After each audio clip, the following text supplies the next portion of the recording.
you, my friend. I Okay. definitely want to do this with you. All right. And plus, other guys are going to others are joining the call too. Okay. So,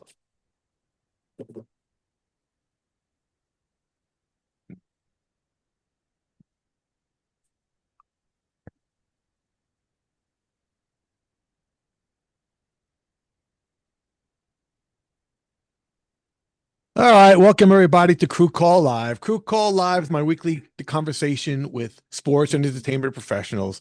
I'm going to be joined by a good friend of mine who had an amazing career in this industry, working as a cameraman out of Baltimore.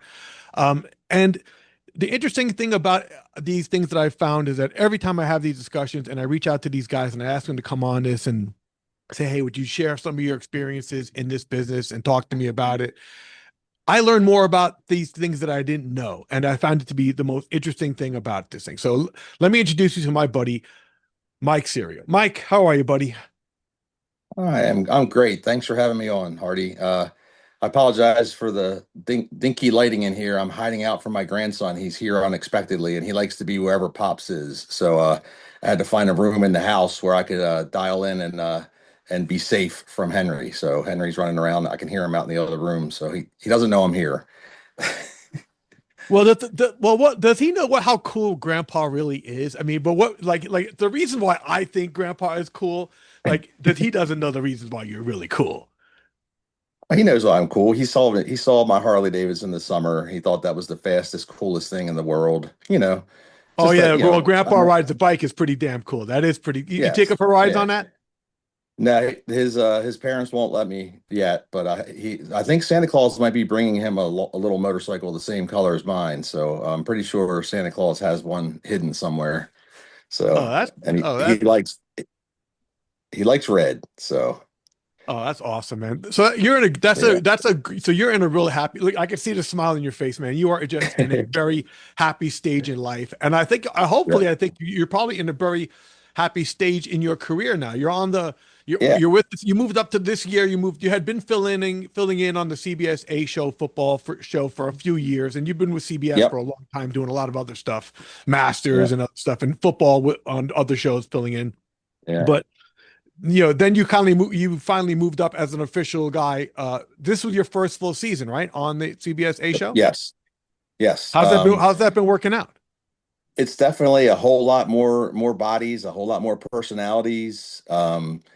With the smaller crew that I was on for 10 years, there were 3 to 4 core cameramen or persons, and just a smaller, tight-knit family crew. And now I'm in this giant family, this mixing bowl. I can make friends pretty easily, and I get along with just about everybody. So, but I do miss my old pals, my old family a lot.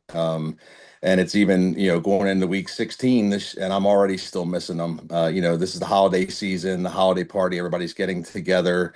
And but I also have something new to look forward to. This weekend we're going to do one of those Yankee swap Christmas present things at the hotel in Detroit. So I got a couple of gag gifts. We'll see how well they go over. I could offend some people, I'm not sure, but yeah, I'm real happy. And the quality of games, it's funny. The first 5 weeks, my old crew had better games than the A crew. I'm like, this has got this, but it's finally starting to come around. In the middle of the season, we just had Denver Green Bay last week, and that was a heck of a good game. So you know, Well, you can't, the networks can never, I mean, they pick the games based on what they believe is the best quality matchup and the yep, best markets. yep, So they play this yep, game every week, but when the two teams get on the field, anything can happen. And there's stars on every yeah, freaking team. So yeah. anything could happen. Speaking of stars, man, doing what you do and working with that crew, you get some pretty cool experiences, man. And I think this was a pretty cool experience, man. Getting a chance. So like he jumps into your camera, you're like, hey, post, come on in, hang out. Let's this is what this does, this is what that does. So this had to be Yep. a pretty cool experience for you to get, and then that's key right there, man. Come on, hey, Yeah. grandpa, Yeah. hey, wait, what's your grandson's name again? Henry. Yeah, Yeah. hey, Henry, this is why grandpa's cool right here. Yeah.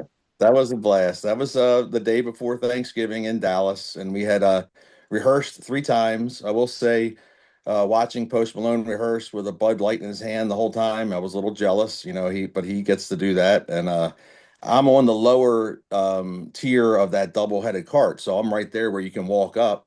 And he came over to ask us if we could put some orange tape on the lens so he could see it better through the lights. He's got the light shining. There's a couple of times where he was cued to sing right towards my camera, and we ended up. He's like, "Man, this is about the coolest job out here," and I'm like, "You want to try?" And he's like, "No, really?" And I'm like, "Yeah, go ahead." And he climbed up on in, and the first thing he did was It looked zoomed like into he his was. It looked drummer, like he was having some fun in there, man. He looked like he was yeah, having some fun. yeah, Like he was in there having some good time playing around with. Did he kind of understand when you were explaining stuff to him? Hey, this is he what got this it is. right away. He got it Yeah. right away when he realized when he zoomed real far how much he had to crank the focus. He's like, "Man, this focusing's hard. You really got to go." I said, "Well, the further you go out, you're going to have to correct your focus. You try to catch up while you're going along." And I was explaining things like that, and of course, he zoomed in right to his drummer's private parts and had to talk about those.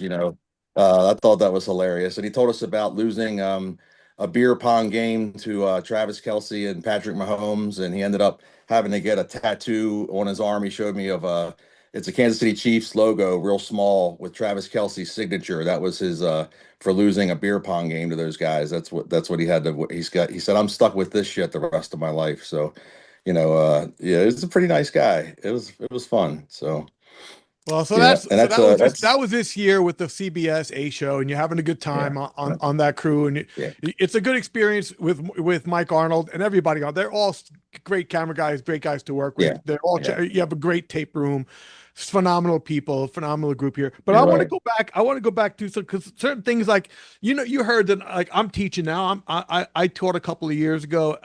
Yeah. I started teaching at Pace University. Now I have a class this year again, and I see that you taught too. When did you start? When did you endeavor? Years ago. Well, no, it's when I got involved in college, I wanted to be an engineer. I found out the math was a little hard. So I joined psychology because there were a lot of pretty girls in psychology, and I jumped out of psychology into creative writing, and I connected with a teacher who taught film and TV production. So I helped him out. I became like a TA for the class eventually, but I didn't officially teach the class, no. But he happened to work at Memorial Stadium, the old stadium for Baltimore Orioles, and that's where I ended up in 1988 shooting for Jumbotron as a student, making $25 a night. We started out 0-18 that year. The Orioles stunk so bad. So I learned quickly how to find pretty people in the crowd. And also, the directors realized I knew where the ball was going because I had played sports for a long time. So it all kind of came together by accident. Had an interest in TV and film production and ended up at Memorial Stadium, the old Baltimore Orioles, and that goes back to 1988. So a lot of your students probably weren't born yet, obviously. Maybe even their parents weren't born yet. I don't, but it was a good time, even though we stunk.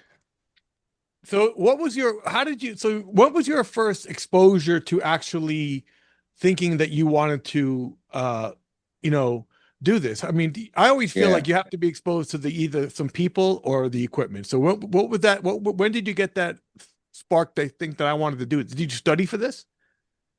No, obviously, working as a student on the Jumbotron was fun. It gave me great access to the field and to sports and being around the players. So that sparked my interest right away, just like kind of walking into a situation where I was a student running a camera at a major league baseball stadium.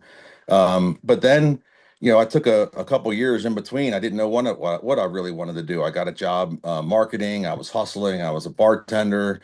And eventually I walked into WMAR TV, which is a ABC affiliate in Baltimore. And they had the Orioles broadcast rights up until 1993, I think. So I got in there right when it was ending, when their relationship with the Orioles was ending. But I got to get exposed to that live TV sports production for the broadcast side through WMAR. and we did the lacrosse game of the week every week in the spring. We were doing NCAA college lacrosse. Our crew actually was the very first broadcast on CSTV, if you remember that, college sports television. Oh yeah. They took one of our games, WMAR. It was, I think it was Hopkins Loyola lacrosse, men's lacrosse, and we were one of the first branded CSTV crews. Before that went on to, I think it went on to CBS Sportsnet, bought it, and then it ended up at ESPN. I think gobbled it up, but it was the kind of beginning of college sports before ESPNU was around and everything like that. So and I played lacrosse in high school. I knew lacrosse very well. So, and going to Hopkins, it was the best lacrosse in the country. So I kind of was really good at shooting lacrosse. But I got the chance then to turn that into other sports. We did the Preakness every year, so I shot horse racing with WMAR, and then that led to getting into Camden Yards and even Raven Stadium, getting invited when I started meeting new and different directors. So, and I know you've had a lot of guys on here, that have been cameramen, and I mean, I really, I fell, I think, more into the CBS world because of the market I live in. Baltimore is an AFC town. And there were more home Baltimore games, so I got exposed to all of the different directors for CBS as they came through when I was a local camera operator, and they started to gain a lot of trust in me. I also had the chance to go down to Redskins and do some Fox shows, but it wasn't as many, so I wasn't exposed to as many Fox opportunities when I was coming into this. So that's sort of where I landed. I landed on the CBS side of things, and I love it. I've been loving it ever since. Like you said, I got exposed to the Masters, NCAA March Madness, even some of their other things they're doing, like the Big Three basketball tournaments and things like that. So, there's a lot going on with CBS, but I still, as being a member of IBW, can work for Fox and I do for baseball quite often during the summer. So, I get to see my brothers and sisters in Fox at Fox. So it's been a good run so far. Now, was that a big move for you to make the move into the union? How was that in your market? How was your way up into that work? Yeah, so IBW was at the station that I worked. So I've been a member since like 1993, I think. I had to join when I started working at WMAR. And I was kind of grandfathered in when I started doing freelance. I didn't have to pay an initiation fee because I had already been paying 10 years or 8 years worth of dues at that time. So I was a full-blown member. I just happened to be now freelance instead of actually, I wasn't even a full timer at WMAR. I was a full-time vacation relief. I don't know if you know what that means, but Yeah, I worked at I, ABC for many years yeah, doing the same thing, which was that's yeah, a great opportunity. I mean, I don't know if yeah, not ABC doesn't do it anymore, but a lot of the networks did that yeah, because they had yeah, so much staff that ended up yep, having a lot of vacation, yep, and everybody likes their vacation in the summer. They would have a yeah, big group of people that they would say, "Listen, we're going to treat you like a full timer for the entire yeah, summer, from like um, June to like September would be like a yeah. big block of work for a lot of But guys." mine went year round because I would get to do weekend news. So I still was in the studio every weekend. I did a bulk of, weekdays during the summer, but I was year round there for almost 10 years doing weekends. So it was and that's where I was in the engineering department. I got to do Chiron camera, of course. I even at the end of my career there, I was a TD, and I kind of thought that's where I wanted to end up. But when I left MAR, not being exposed to a lot of different mixers and a lot of different boards, I mean, my technical director opportunities sort of faded away, and I decided to stick with camera. So Well, I mean, that's sometimes what can talk you in or out of. So it's the opportunities to learn something or yeah, to see if you can do this or not. So it changes yeah, sometimes. You have to figure it out. I mean, what was that yeah. for you? So then you were thinking of TD stuff, but then you didn't have an opportunity because I know there's classes sometimes No, you find Sony yeah, or yep. No, I did it. I was like, so we had rotations at the engineering department in that ABC affiliate. So I started in Chiron. I did like 6 months in Chiron. Went down to did studio camera, and then I did handheld camera on a couple of different variety shows, and then I worked my way through TD. So I was doing camera and TD by the end of my time there. So I cut weekend news, and we had a variety show that we did. It was kind of like a little mini, local Saturday Night Live on Sunday mornings. So I was rolling my own tapes. I was on a Grass Valley 3000. I had a mentor in the studio, Marge, who taught me how to do it, and I loved it. I was pretty good at it. But then when that show ended, and I left MAR, that opportunity ended, and there were more opportunities to work in sports as a camera op. So, and there were some In your people that in actually your I market, so like in your market, you yeah, felt like that yeah, was just, you knew that that would be, so you yeah, weren't really thinking, oh, I want to do sports, I don't want to do sports. You were open to doing anything. You just were like, I right. think there's just more opportunities for me to go this way right now and chase Exactly. this down. Exactly.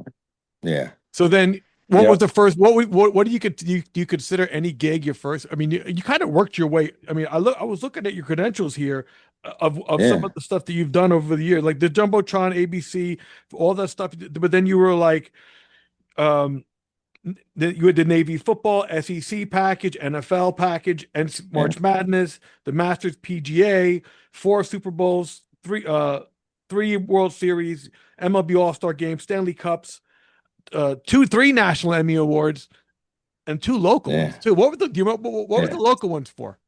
One was from back in Comcast days. It was Comcast basketball in NBA in DC, and the other one was at WMAR. It was for a show we did on the road. It was a satellite on the road, like variety show. We took it on the road. So yeah, it was. Um, it's been pretty crazy. I have 4 kids, so they keep telling me I have to win one more national before I leave this earth. So that's kind of a goal of mine, to get one more so I can leave one to each uh, when I'm I feel like gone. that. I So mean, I have 3 kids, and I only got two, and I'd like a third one for because I yeah, feel like my daughter, my poor little daughter, I have a certificate from another show because like you get a certificate if you work on a show that yeah, wins an Emmy. And when I was working on the yeah, Chew for 7 years, they won a couple of them, so I had a couple of certificates from that. I got a couple. I think I never. I think I have a couple of certificates from GMA, but I just never ordered them or whatever. You can choose yeah, not to get yeah. them or whatever. I was always like Well, you're paying it's for kind it. of like when you don't want to touch the Stanley Cup until you win it, kind of thing. It's like you don't want to touch anything until if you get Yeah, lucky enough. yeah, But it's I always say, the real win about winning an Emmy is you're on the winning team, and you worked your way yeah, into being on a collaborative group that helps everybody in that group, man. Because that's what you win. You yeah. don't win it's not a singular thing that, Mike Serio, your name gets on it, everybody's name. Right. You get your own statue with your name on it, but it's a technical team award. That's the only one we can win in sports, which Yeah, kind of sucks. Yeah, I always right. think the Emmys could do a little better in recognizing some of our more distinct crafts, like the camera guys, the Sure. tape guys, Yeah, even the graphic stuff, right? Like yeah, especially with what you see. So let's talk a little bit about that. Like you and I have been doing this a long, long time. We've seen a lot yeah, of progression in the gear that we use, and we've seen a lot yeah. of progression in the other stuff around it. Graphics and everything else and the replays and the quality. What do you see as the big changes that affected how we do our jobs? And I mean, I think, being on this travel football crew, we're working with the best of the best. We have, brand new Sony 5500s, and, but the bulk of my year, besides doing football, I'm doing away baseball, down at Camden Yards or at Nationals Field. And we're still using some old gear. We're trying to make things work and convert, digital to standard def, signals, and vice versa. You know, um, I guess I don't really know what you're asking was whether, the way we do our job to me is the same. It's just Yeah, but do you feel like, like, well, I see a lot of, for us, it doesn't affect us as much because we're camera guys. We're always kind of point of sale. We're going to be there.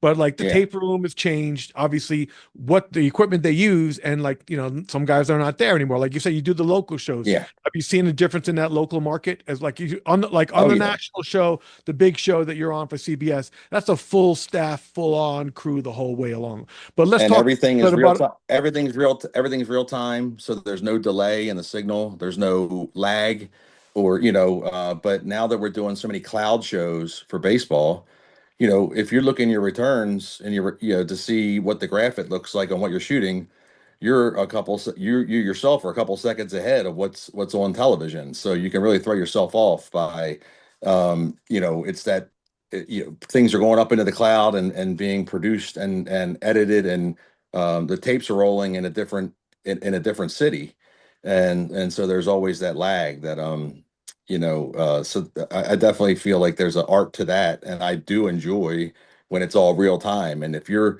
making a live move and you want to see if the graphic's going to cover the guy's face, you can hit the button and see.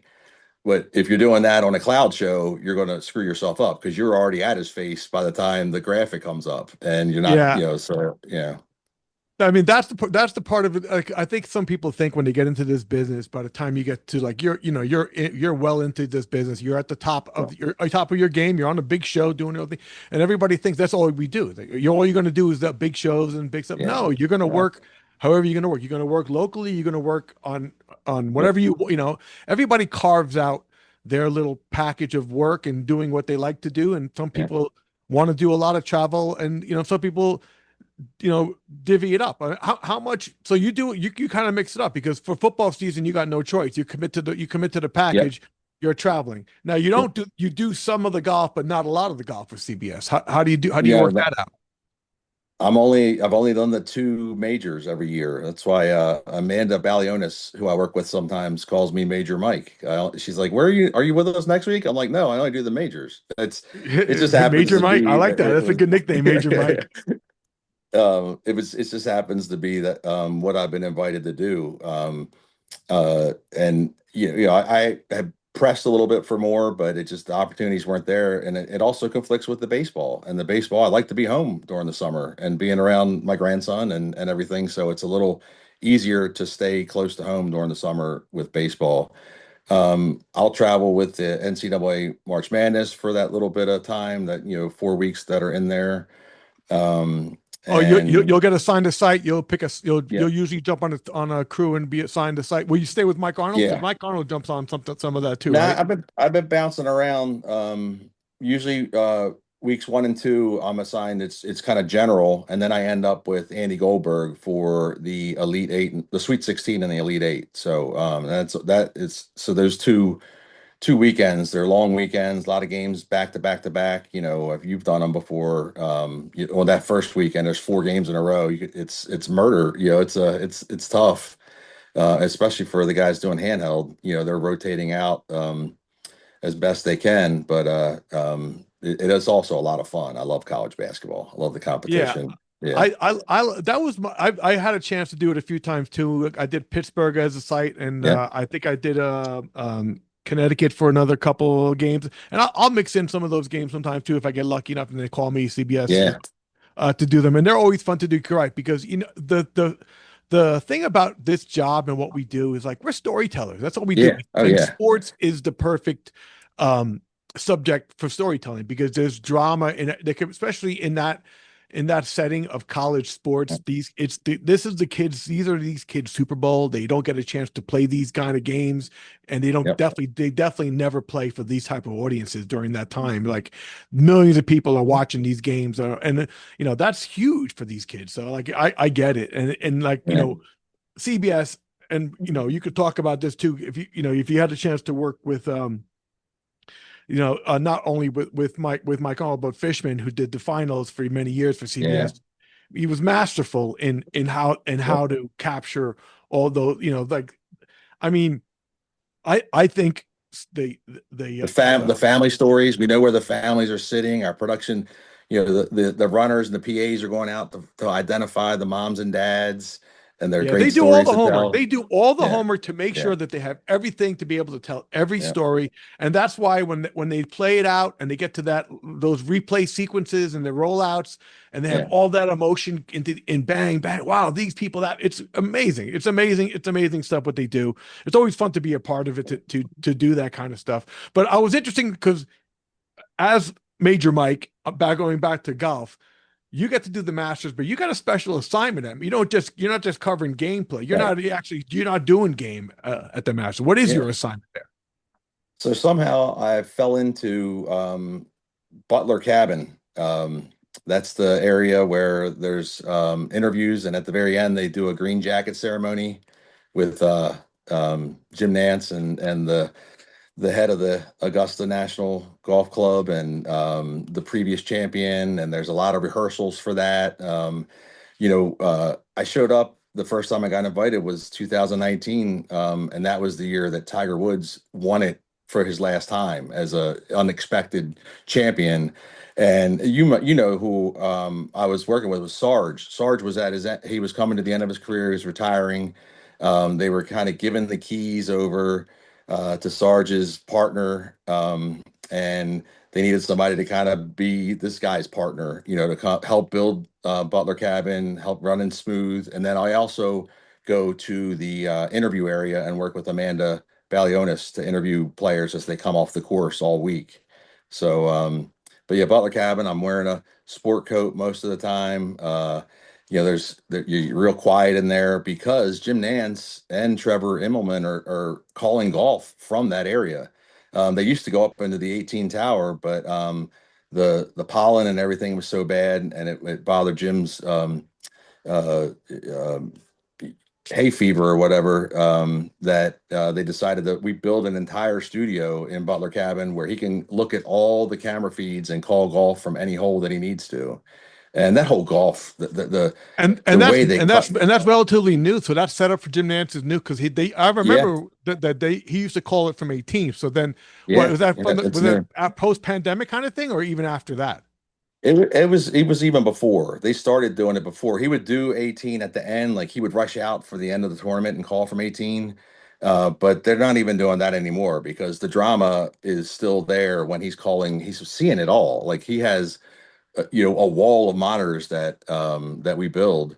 Um, Kyle Carbray How is long does that build take? I mean, so what's your it's work week what's your it. week like at the I go in the Friday before the the tournament really starts. So I'm there 11 days. I'm there Friday. Now it's evolved to NBC is also doing a show out of Butler Cabin, the AMWA, the women's amateur. And so NBC's there. Mike Tirico, when I walk in, Mike Tirico's on the set and the NBC guys, but we're all using kind of the same equipment. But then we have to tear all their stuff down on after they're finished on that Saturday and rebuild everything the way it needs to be for CBS. So it's kind of almost starting from scratch. Although some of the gear is there, we just have to move some things around. And when I call it a cabin, it's really kind of ridiculous to call it a cabin because it's a tiny little room with an 8-foot ceiling. So we Oh, have it's really it's a yeah, small room then. yeah, it's tiny. We remove all the drop ceiling and we have light grids that go up. Midwest Lighting and Grip are there. They're amazing and they help and they're with us the whole week. Um, and there are shots though that we're trying to zoom in like that final shot when they're putting on the green jacket. Literally, the lights are so close to being in that shot. It's just this nerve-wracking zoom because if you tilt up just a little bit, you're going to get the barn door of a light because it's just so low. It's a nerve-wracking um, part of it. And So you it's have the to make sure final. you have to make sure everybody you have to everybody stand here on these marks. You Yeah, light it and you hope that nobody makes it so that yeah. that is stressful when you sometimes the And constraints. Scotty Scheffler comes in, he's 6'3" or 6'5", and you're screwed. So you have to lower the camera and hope to God you can zoom past that barn door. So yeah. Well, that's the thing. Those are the things that people don't understand sometimes. There's more things that you're dealing with. Everybody sees the shot shot, they go, "Oh, that's great, that's great." They have no idea what's outside the frame Yeah. that could be just a hair outside, and and especially now, because now, like, with these HD cameras and Oh, I don't it'll pick even up know, I everything. don't Yeah. even know if under like I kind of set my framing for like that, what are the 95% kind of, Yep. Yep. but I still think you could see a little bit more. There used to be more, I guess, in the scanning part of it on the Hmm. the NTC world, but I don't know if that really matters on these all Yeah. these new TVs now. They seem to see everything now. So, And where we are with Amanda at Augusta, that's the women's locker room. We turned that into a TV studio as well. It's literally a small locker room where the women members of Augusta, Condoleezza Rice has a locker there, and a bunch of other prominent women who belong. And we take that space over for the week. It's kind of like a closet with a bathroom connected to it, and we turn it into a TV studio. You couldn't tell though from home. We have a painting that was created for that goes in the background, and it's the corner of one of the nice cabinets, and it becomes our studio for interviews. So yeah, so that room isn't really decorated that way. You come in that we photo, come that and make picture. it that way. Yeah. Oh, okay. Oh, so Yeah. every year, so do they keep it the same kind of? They keep a theme to it, or no? Yeah, it's the Augusta theme, and the painting was created for us. But it's not like that during the rest of the season. So it's something that we manufactured. So Oh, that's kind of cool. That's interesting to yeah, see that setting isn't like. I guess I always thought that room was just like that way, and you kind of have to, but yeah, because like Augusta, we know it as a historic course, so there is a lot of history, and you yeah, have, yeah, there's rules like, because there's the lure of that whole thing is like probably still is. I think CBS says it's a handshake deal. You know what I mean? Like they've had yeah, that deal with them to cover the game, and that's the way they do it, yeah, and because and they make it work, which is probably that's got to be super unique to yeah, sports, that setup. I mean, I don't know what the financials is on it, but for a major sporting event, it's definitely unique. yeah. I love it.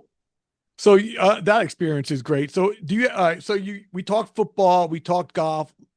Let's talk the local baseball, because you have the unique thing of working, like I said, you worked a lot of national stuff, but you work a lot of Yeah. the local stuff too, right? So you'll work a lot of your local market stuff. Is that still IBW, or is that the IA work now? No, it's actually non-union in Baltimore, which is becoming a problem, actually. Baltimore Orioles is Masson, Mid-Atlantic Sports Network, and that is still crewed by a single crewer, and that's all W9 work. So the home show is on W9, and then the away show is being crewed through PPI. So when PPI came in and started to crew the away show, there wasn't really anything set in place to ensure seniority, or that the guys that had been working a certain amount of games would still get that amount of games. So not having kind of union protection locally is starting to become a detriment here. Luckily, we have two ball clubs, the Washington Nationals and the Baltimore Orioles. So even if you're not getting what you used to get as far as the number of dates, you can generally make it work when people need vacation. I'm able to fill in for folks. They have confidence calling me because they know they're going to get a quality replacement if they need off. If I didn't get that crew, you didn't get crewed for that certain show. And now everything is changing also. Like the Toronto Blue Jays are going through PPI, which before they would go through the local crewer. The FanDuel change, and they're not using PPI anymore. So we're trying to figure out who's going to be crewing FanDuel shows. So Yeah, we, the we had that local, same thing happen in New York. FanDuel yeah, FanDuel yeah, switched everything in New York too. yeah, They were using this company. We still don't really know, because like the right, way these unions work, somebody has to eventually be the hiring person, or the crewer, or the right, person who's on somebody has to be the person. I think the issue is not. I don't think it comes from who pays us and how they have to pay us. I think it comes from like the insurance part of it.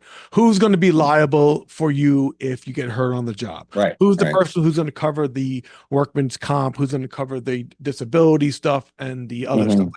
That's what I think and then so that has to be ironed out, because there's so many different layers now. Because is it, Yeah, in some markets, you're working for the trucking company that's Right. hiring you through them. In some markets, you're being hired from the network, or being hired by the Yeah. crew or PPI or a local crew. Like we have Barry in Yeah. New. You had your guys in Baltimore, but it's weird, like because Yeah. you're a relatively big market, Baltimore, DC, multiple. Like I said, you have two Yeah. baseball teams, just like New York, a couple of baseball teams here too. It does add it is weird because as it's not that there's an expectation of work, but when you are a guy who's been in the market a long time, Yeah. and you've been doing certain work for a long time, yeah, you kind of expect to do it. But then when these things happen, like these changes in crewers and the work goes from one place to another, or they're not going Yeah. to use that crew they used to use, all of a sudden there's a reset happens, and now you don't know what list they're going off of, and you don't know where you are on that list. And now Yeah. you're not the first call on a lot of these shows, and you're like, wait a second, I'm not getting that. But I'm like, why am you don't even know why? That's why this business Yeah. is not it is not for everybody. You got to, as a freelancer Yeah. in this business, Yeah. you're going to have to learn how to stomach empty dates in the calendar. And it Yeah. won't and it's not going to be because of the quality of your work, anything you did, or anything else. Sometimes it's outside of your hands, Yeah. and it's just how Exactly. you know, work out. But then it kind of, believe it or not, I always feel like some doors open, and because it works out that all of a Yeah. sudden you're not doing this, but then because, like you said, it gets busy. All of a sudden, all right, now they need a guy for these last minute college shows, and now I'm doing more of these college shows, and or you get, Nice. Yeah. or instead of doing baseball in the summer, you get a call for a soccer game. Now, I will make Yeah. it. You look. Some guys love baseball, will do it every time, every game they get offered, and great. But if I'm given the choice of baseball over a soccer, I'm going to go with the clock game over the non-clock Yeah. game. You know what I mean? For sure. Exactly. Just so I can Exactly.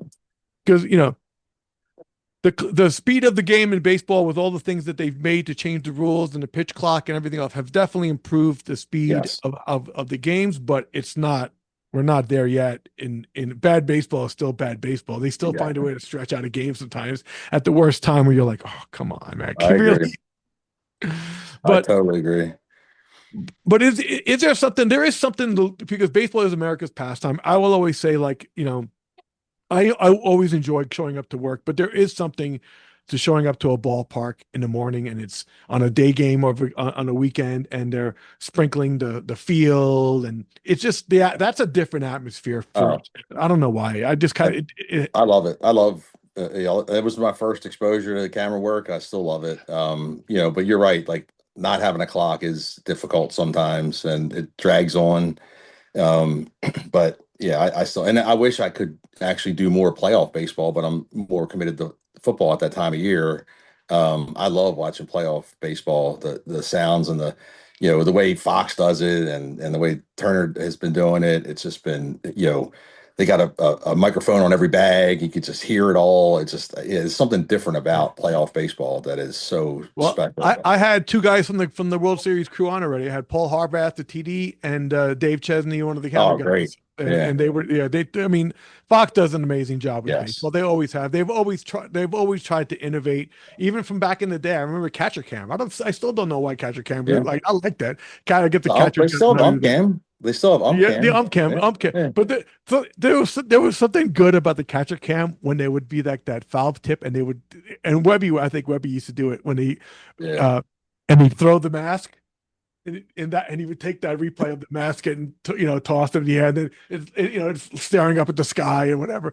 It's fun. I love it. Those are I mean, Yeah. I like the innovations in sports is great. So, but let me ask you about your assignments in baseball, because Mm. in baseball is also unique for the fact that some guys are um what I would say, like, versatile guys that like jump on different cameras, and you have to blah blah blah, Mhm. uh that are maybe not as much shag, but are more storyline or positional or Yeah. assignment based, because there's different cameras in baseball have a lot more different assignments, the way Yeah. the game is, because baseball is unique. It's not a left to right sport. It's all shots are everywhere, so it's all around. So which cameras do you do? Are you on a shag camera, or are you on Yeah, the other ones? What I'm mostly on like mid or high first. So I'm shagging or following storylines or knowing the opposing teams and their players and coaches. So, if I'm working for the away show, mostly I'll be shooting in their dugout, and so it's about studying their players, knowing their coaches, knowing their storylines, and shagging, down the first base or third base line, depending on if it's a right-hand or left-handed batter. If I'm not doing that, I'll end up gravitating towards like tight center. The low cameras, I'll still do them. They're, especially for the away show. A lot of these low camera away show guys are also doing the live view stuff before and after. And I'd rather leave that to the young guys that want to do it. They want to run in and, be part of the post game presser with the live view. And running a camera off well, I'm doing it right now, but running a camera off an iPhone isn't fun, for me. I just wonder if it's going to work. I get nervous about it. I know where all the buttons are, even on an ENG camera or any kind of studio camera. But when it comes to picking up a live view and want to do that, I just don't have the confidence in it. So I try to gravitate away from the low cameras. Although I love doing them, it's just The it's now extra, become the extra assignments have yeah, definitely, but I get it because like this is part of the innovation that changes the way it's done. Like, right. we've all seen some teams used to travel an EEG guide or used to travel an EEG Yep. camera, and then you have to hire Yeah. a local guy, and then that work went away. And it kind of Yeah. sucks that went away.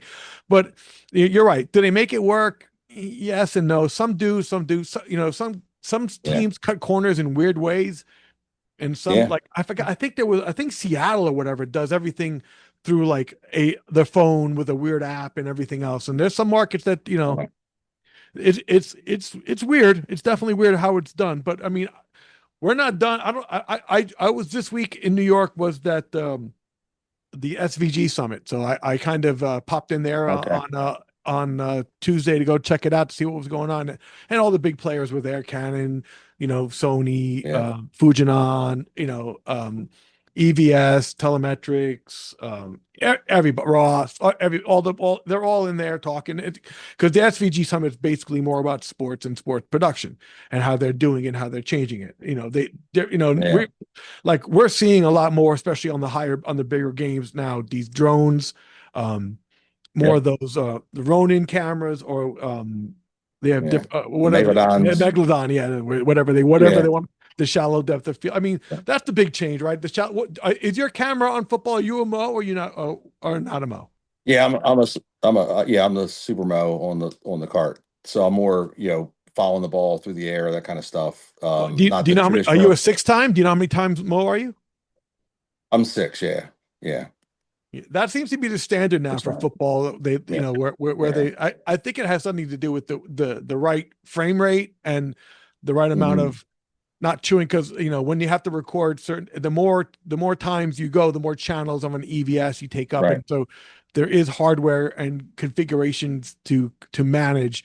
And it's a Everybody. dollar and cents too. It's licensing the EVS machines. They have to have a license for each EVS machine to do that as well. So, Yeah, I yeah. get asked. I believe it or not, like some people who know that, like, what we do, and especially when I'm doing this stuff and talking to people more about this stuff, they'll ask me like, "How can we do? Not every camera is super slow-mo." I go, Yeah. "Every camera actually." I said, Most cameras probably are. They're just not Yep. turned on." I'm like, it's about Yeah. licensing. Like, it's cheaper for Yeah. Sony to have the capabilities of for super slow-mo to be in the build already, just not activated. Yeah. So like whenever it has to be activated, it has to be activated, and that has created a revenue stream for a lot of these companies now because now it's all about licensing. It's like hardware. It's like everything else now. Yeah. It's all in this Yeah.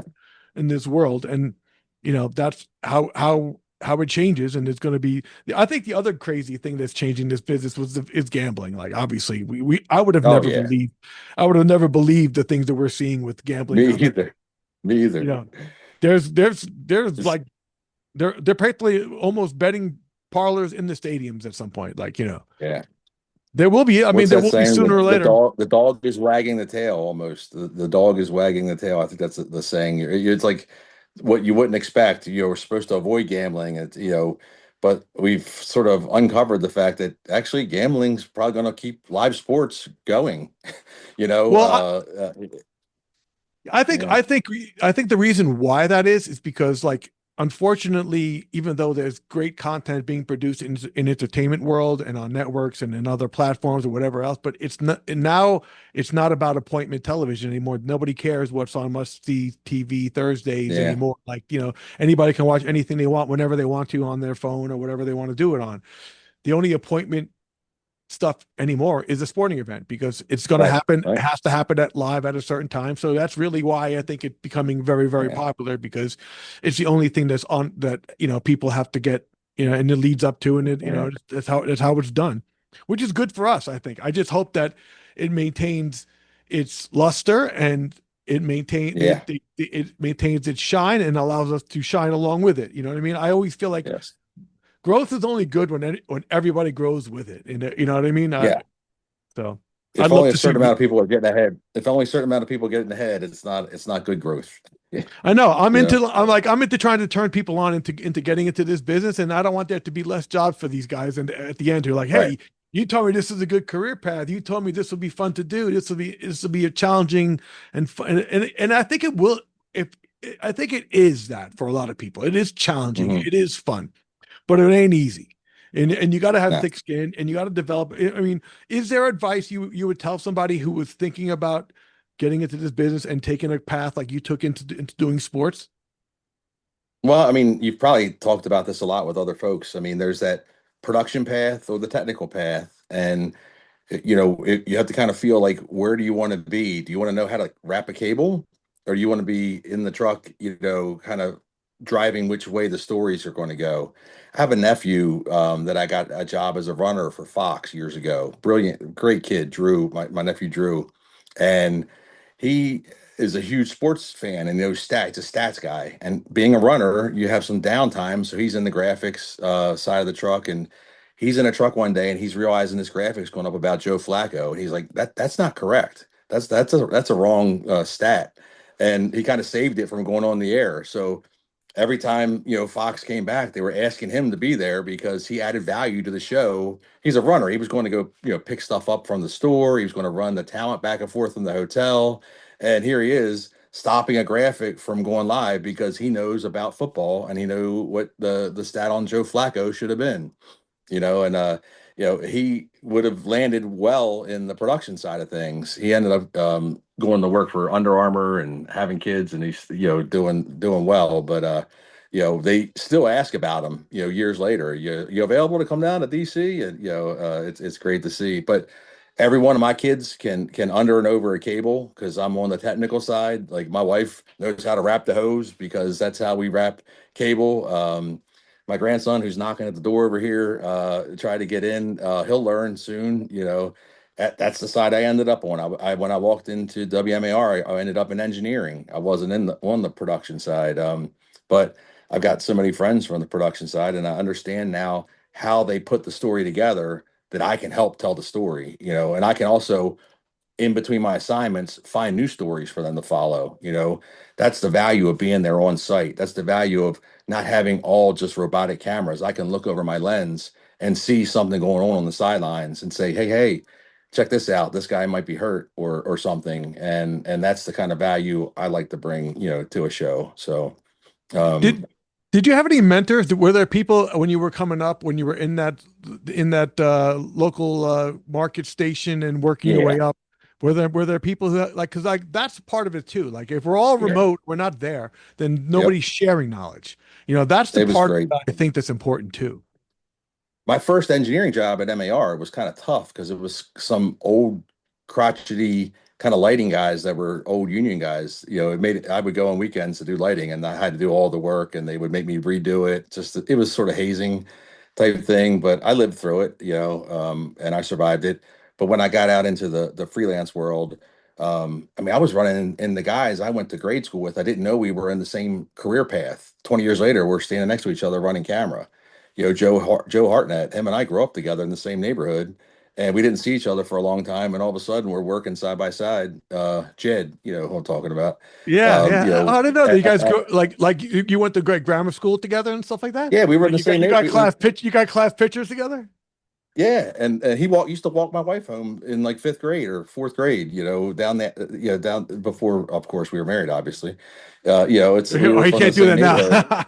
No, and then we're all, doing the same thing. It's kind of neat, and I think you would agree with this. It's still like I'm in high school. If you mess up, people will let you know you messed up. You got to have some thick skin. If you walked into your high school cafeteria and you drop something, everybody's like, hey, yelling. It's just like that. If you make a mistake on the air, you got to have thick skin because they're going to get on you.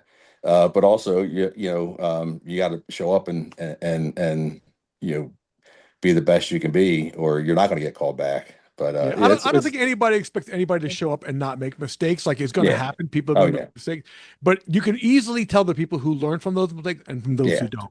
Because Exactly. like the ones who learn usually don't repeat those mistakes. The ones who Yeah. don't learn, you see it as a pattern, and that's when it's problem. And then but that should be the sign for people too. Like Mhm. the thing about this thing too is like you got to kind of know a little bit about yourself and about the business. You got to filter Yeah. both things. You got to see where your skill set could best be applied to, and little things will kind of signal you that you're on the right path when things start Mhm. making sense to you. When they don't start making sense, pay attention to that because that tells Yeah. you maybe I should be thinking other things. But also like knowing you throughout the years and getting to meet you through some CBS shows we got to work together and having mutual friends like Brush. It's a fraternity. I mean, it is a fraternal organization where you can go from market to market, and you're kind of living the same life I am. Maybe different. You're on the chew or whatever, and you're doing something that's more mainstream on a regular basis, but in the same heartbeat. You're also battling to get in the Big East tournament, or wondering if you're going to get called for the St. John's game, or it's the same for me. I'm Uh, wondering if I'm going to be working Maryland next week or Georgetown, or it's a fraternal organization by happen chance because we're all doing shared experiences. So It's weird. It's weird to me too, because like a lot of people, it's funny because there is such a camaraderie amongst the crews yeah, and the guys who do this business. Even though in theory you would think there's competition because we all want to work, yeah, we all want our yep, phones to ring, but it's not like I don't want my phone to ring and your phone not to ring. I'd rather all of our yeah, phones ring and we're all just yep, working together and collaborating. Because when my phone rings and I can't take the job, guess who I might be telling them to call? exactly, You. You know what I yeah. mean? So that's the kind Somebody of that's thing. going to be a good representation. Someone that's going to Yeah. be a good representation of you. Yeah, I mean, to me, yeah, I mean, that's the beauty of our business too. There is such a yeah, camaraderie. There is such, what I think what makes this our mark. You're a big market guy. I'm a big market guy. It's challenging because you look around, you show up for work every day. There's not only the young guys who are getting really good at their jobs and yeah, learning really well at doing stuff. There's some of the pros, the old guys who've been around for a long time, and they're still at the top of their freaking game, man. And like yeah, I yeah, work in New York, man. We got Pete Stendel, man. He's a legend here. Like the yeah, guy is a master, you know, in a prime of his life in his age, but he's yeah, still doing handheld RF handheld running around the field, and he's amazing, yeah, amazing doing that. You know what I mean? And now he's passing it yep. on his son. It's a kind of fill-in guy, stepping into his shoes, doing a great job. Doing both of those Nice. guys, Kai and Pete are, Yeah. but it's really really cool to see. Like there is some generational stuff happening with guys coming in, legacy Yeah. guys. But I think that happens because, like I said, you have to be introduced to the equipment or the people. And when you're raised in this Hmm. business, guess what? You're introduced to the Yeah. people. Yeah. None of your kids chose this profession. No. They've all None of brought, mine. they've all worked as a utility at least once in Yeah, this market. Yeah. my oldest son has done utility. He still does a couple of jobs every once in a while doing utility. My Yeah. middle guy has worked at a runner for yes. My daughter is still 16. She wants to do cosmetology. Maybe she'll do hair and Yeah. makeup in the business. I don't know. I mean, Yeah. I don't know. I do the View now at ABC. We have an amazing brand new facility downtown Manhattan at 7 Hudson Square, state of the art. I mean, it's like the Yeah. Fuse. It's like every studio is like the Sphere in Vegas. It's all that um Yep. immersive walls and floor kind of Yeah. thing. So backgrounds can change. It's really cool. My daughter would maybe find a way into this business or maybe doing that kind Mhm. of stuff. I don't know. I mean, I never really wanted to push my thing on them. I wanted, my thing is my thing. I wanted their thing to be their thing. If by Sure. chance they're exposed to this and they Yeah. liked it and they had asked questions about it, then I would answer it. But I never really Yeah. was, my kids never really went up to me and asked me too many questions about this. I think a lot of it because, I don't want to say this in the wrong way because like I'm sure like next month I start my class again and I'm going to be there in front of a bunch of other Yeah. kids, and I'm going to start the same thing because I guarantee you half the kids who take my class take it because sports is in the title. And I always say, Right. "Oh, who likes sports in here?" And they hands go up, and I go, "Oh, so you're ready to Yeah. work nights, weekends, and holidays?" And their faces go, "What do you mean?" I go, "That's when sports happens, my friend. Yeah. Nights, weekends, and holidays. If you think you're going to do a nine to Sure. five job, it's not going to happen. And if you do get that 9 to 5 thing, it's probably a doubleheader day game, and you're going to be there a long day." Nice. So what Mm. is there something that you would like to see? Is there jobs or things that you'd want to do? Is there something on your wish list? I remember we both did SRX. That was my Yeah. serious racing. I had I never done loved racing it. before. Yeah. That was a fun, Yeah. It was fun fun. gig. Really cool experience to do it. I'd never That done was it before. that was great exposure for me to a new sport, and I ended up loving it. And that was my first exposure to robotics. So robotic cameras, I would like to do more. I'd like to give my hand. I know you do some basketball and hockey, robos. I just haven't had a chance on a regular basis to do that. To sit in the cool robo room where they got the lights down and all the cool guys are the video It guys. it That's only just looks cool now because we got the Christmas lights up now. yeah, yeah. But that's to me, like that's something that I'll go in and hang out with them because they're great guy, great people. But I'd like to do my hand at an NBA or an NHL game once, just to see. I'm friends with the Robo guy on my football crew, and he does a great job, Jeff Gentile. And it's neat watching that. I mean, there's a whole different level of responsibility. You're a vendor. At that point, you're responsible for the equipment, and there's a lot that goes into that. But it looks pretty interesting to me. So that's something I've not done. And um, you know, sporting event wise, I don't know. Once you do a couple Super Bowls, to me, that's still the greatest. But Yeah, you I know, mean, I know it is true. Like to me, like for me, I think Super Bowl was on. That was my bucket list. I never would even yeah, have thought be able to work more than one in my career, and I have, and that's a yeah, blessing to me. And I can't even believe it when I say it sometimes. yeah, But now with the World Cup coming, I mean, it's like for me, the World Cup has been a sport it oh, is the yeah, worldwide sport, and it's coming to New York. The finals are going to be here. I don't have to do the game. nice, I'd be happy on a freaking shoulder show because I just want to suck in the atmosphere of it. You know what I mean? yeah, I love the yeah. atmosphere of big sporting events and people, and I don't know. I just think that's a cool thing. So that would be my bucket list of uh There you go. of something to do. But I don't know. I Event mean, wise, event wise, but it's yeah. also cool like people. How about travel? Would you want to do more travel work? I mean, weren't you and you did the Mexico City game? Didn't you do that one with us? No, I didn't. I didn't do that. I haven't You didn't done do any that one? international NFL games. I did not. I wasn't with the Mexico City crew. I heard some nightmares about that. Oh, that The was a good plumbing one, man. there, but Oh. yeah, I wasn't on that Azteca one. But Stadium, man. The upper deck has yeah, freaking barbed wire that separates like the home, yeah. like the upper deck is covered. Like, I don't even know. I can't. I've never seen a stadium like that in my life. And by the way, no So toilet seats in any fucking bathroom. that's what the plumbing. Yeah, that's what. But I think here I am at this stage of my career. We're empty nesters. I do have my grandson today. Unexpectedly, he's here and he's running around, and I love it. But my wife, I've gotten enough airline points now that I can bring my wife with me to shows, and she can hang out at the pool or the hotel while I'm working, and then we hang out together. So, I like that aspect of things. Having the ability to fly her, on the companion pass, it cost me like $11 to add her to my ticket. It's perfect. Oh, So she was hoping. what is that? What program is that with? What airline is? Southwest, Oh, Southwest. Southwest has It's that kind of thing. That's Yeah, nice. I'm a Baltimore guy. It's a hub, and I can get to any NFL city on a direct. So I chose Southwest as my carrier, and I've earned companion status for the last like 6 years. So anytime we get a game in Miami or Tampa. I know somebody's coming, Yeah.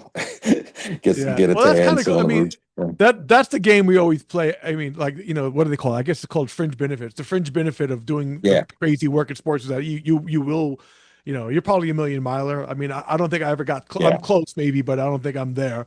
But because I couldn't do it I just couldn't do the amount of travel. And I'm a New York guy and I had to do, oh, God, Yeah. just driving in New York is enough. Traveling in and out of here is just more than I can handle. But it is what it Yeah. is, and that's part of the work. But but the benefit of it is that I always try to use my points for the like the Yeah. sacrifices Family vacations. you're away from your family. So I always felt like if I'm going to Yeah. use these points for anything, it'd be to benefit from it. Exactly. So I'm glad you're doing that to bring your wife with you because I'm sure Yeah. you earned every mile being away from her, and that they Yeah. don't think it matters to us to do that, but it does.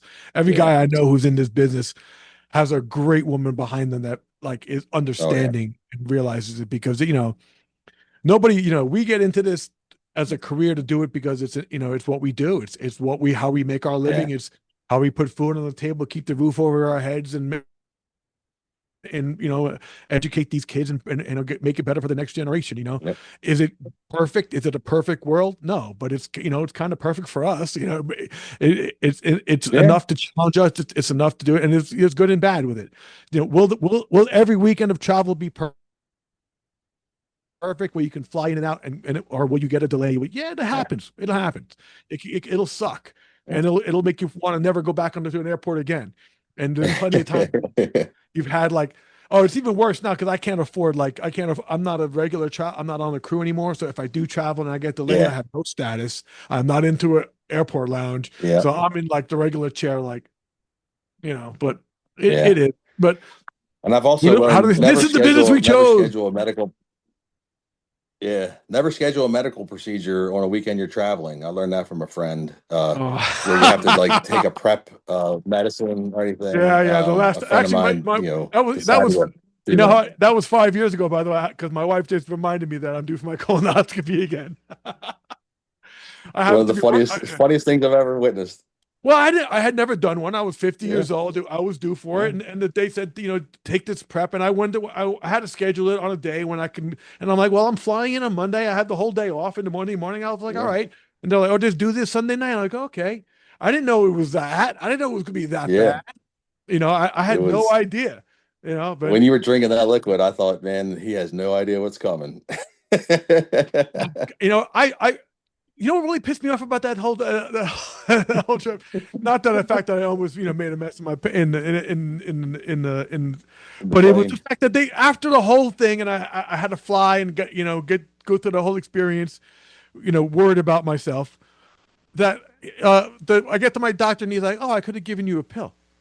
Like, what? I didn't have to Oh, drink that shit. You could have just, yeah. Next time, yeah, down as pill guy, not drink this crappy stuff and yeah. get sick on it. No, no, pill. It could have been your insurance company too. That was cheaper to make you suffer through the liquid. I don't know, but that was a great story. I was to be there for it. I got to witness it. Oh, it's a Well, special moment.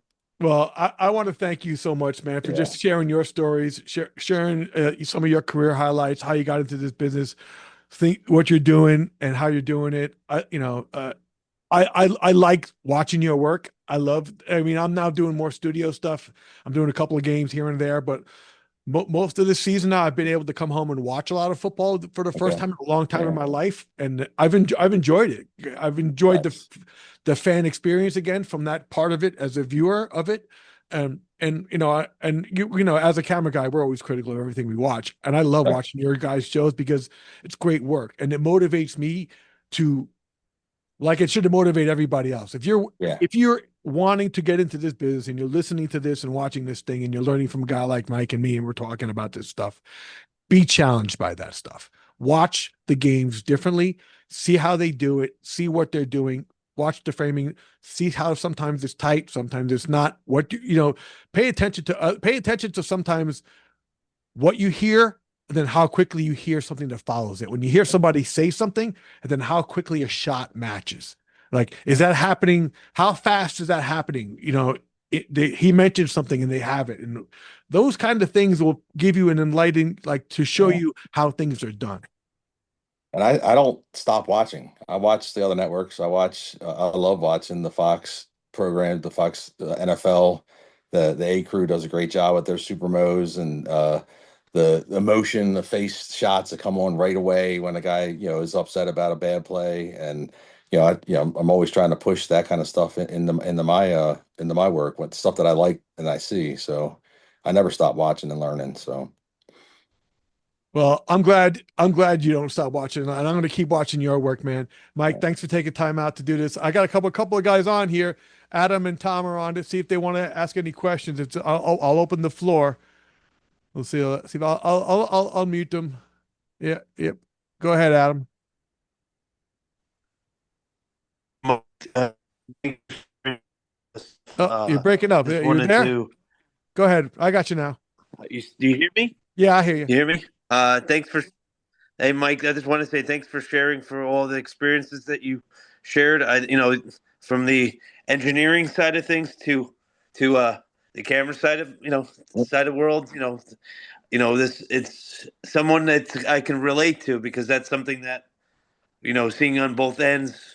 Growing up in that field. One the question may what was the like the hardest like maybe the hardest part is to getting off the engineering side of things and going into the opping. How did yeah. that formulate to you and saying, hey, It was kind of by accident. It just fell into place. I wish I could say it was a decision that I made consciously. yeah, It just the opportunity brought itself to me. I was able to work in an environment where the station did live sports production, so I had a basis of experience, and then I could take that once most of our sporting events locally became freelance. I could walk in and say, "Hey, I've done this," and I had guys that could back me up, that mentors that I had already worked with. So it was kind of by accident. It wasn't as scary as it could have been. So yeah. Tom, you got a yeah, question, Tom? it's something that Uh, okay. Go ahead, Tom. You're unmuted. yeah. Hey, it was great listening to you and your story and stuff. And I'm kind of new to the freelance stuff. I've worked only a handful of football games doing utilities, and I did end zone camera one game. But Nice. how do you what advice would you have for like someone like me trying to get more experience? Like, is there you have like a network you contact or a and stuff? My Or best advice is the shows that you get on even as a utility, just kind of be around and listen. You can absorb things from people, whether it's camera that you want to be in, or even if you're able to kind of sit in the truck and watch the production team, go through their chops, but just kind of absorbing and being around. I think we as operators appreciate folks that'll come in and want to learn, and then you're going to get more out of us. We're going to want to teach you. If you come in and go, "Hey, I've done this and I can do this and I'm great at this," it's probably going to turn somebody like me off. All right, well, you guess you don't need any help. You're an expert, so you don't have to come in and boast about things. Just take it in and ask intelligent questions. And again, Hardy mentioned this earlier. If you see a mistake happen on a show, you learn from it, even if you didn't make the mistake. To be in the right place if you're a handheld op, or don't miss your assignment. If you have to do an interview at halftime, you got to be there. Other advice I give you, if you get a chance to get back into doing like an end zone camera, Mhm. don't get stuck just in the viewfinder. Take your head out of that viewfinder and look around and find out what the game flow is. And when you're not on your assignment, you may be able to find an element that's going to add to that production. So just don't get stuck living in that viewfinder all day long. Cool. That's Yeah. great advice. That's Yeah. really good advice because a lot of camera guys live in that viewfinder, and the world of the game is a lot of times outside of Yeah. that viewfinder. And especially if you're a handheld op, I would always tell my utility, because I said to him, I go, listen, you're here to help me, and I want your help. But you're also a second set of eyes. So if you Yeah. see something that's interesting to you, it might be interesting for a viewer. Don't tap me on the shoulder that has the camera on it, but get my attention and let me know, hey, Yeah. there's a guy that came off the field and now a coach is in his face, yelling at him. Oh, okay. Sure. You know, I might not see it. I got the camera on this shoulder. That could be happening on my blind side. You know what I mean? Yeah. Especially when as a football guy and you're on that side and you know you got a blind side to you because the camera's on your shoulder and you got the bench there and Yeah. you can't see outside every time and peek. Those are the times I would tell my utility, hey, this is when I'm blind to that bench over there. If you see a guy getting yelled at when he comes off the field from a play, let me know. Because I want to be the one quickly to sell that. You know, that's time. Yeah. You find the shot quicker, that gets on the air faster. You know, everything's about time. You get it before somebody else sees it, and then they say it and you already have it. That's the best. When it's said and you got to find it, that's more time. Yeah, you're chasing. You don't want to chase. You want to be ahead of it. So I agree. Yeah. Cool. All right. Good questions, everybody. Listen, good opportunity tonight, Thursday night football. You got a chance to watch and learn tonight. Look at the games. I have a guy from Thursday night coming on the show in a couple of weeks that's going to give you a little tease on that. I have more people coming on in the future. I'm going to have some women in this business on this show eventually talking to. There's a lot of great, you and I could shout out names of a lot of women that are in this business doing this. I think there isn't a huge number of them. I hope that this will inspire more women to get into this thing. I'll always say that I think it is a male-dominated industry, and I think that might have been right or wrong from the beginning. Like, I don't know why it ended up being that way. I think the reason why it's more that way now is because, who wants to work with a bunch of guys all the time? So it's not enticing for women to want to do this. It's really got to be their passion. So when I see women endeavoring into this career, I'm always more eager to help them, because I know for them it's more about the love of the work. You know what I mean? Because I agree. They're not loving the atmosphere. You know what I mean? There's three things that are important for jobs when I'm teaching and I'm talking to kids about, because I'm talking to college kids and it's important for them to understand what it is for them to do a career. Hey, you're in college right now. You're learning about something and you want to hopefully take that knowledge and use it in the workforce, right? You got to figure that out. Right? And then once you're hunting in the job market and you want to find the job, that's all good and important. What's important about a job, right? For me, I have a rule of three. Three things are important with jobs: the money, how much money you make, your title, like whatever the title that might be, and the environment you work in. You know what I mean? Is a good environment. Because if you're working, I don't care how much money you make and what title you have, if you're working in a shit environment, that has a tendency to come home with you. You're not going to be happy with that. And your family, that will have an effect on them. So you got to have at least two of those three things working for you. You know what I mean? You got to have you want to be happy with your title and happy with the environment. And if the money's not there yet, okay. You know what I mean? But you got to figure out and work in that way. At least that's what I think is important, because the environment. So my grandson has a train whistle, and he's at the sunroom door blowing the train whistle. So all right, well, that's it, man. This train's leaving the station then. All right, bro, my friend.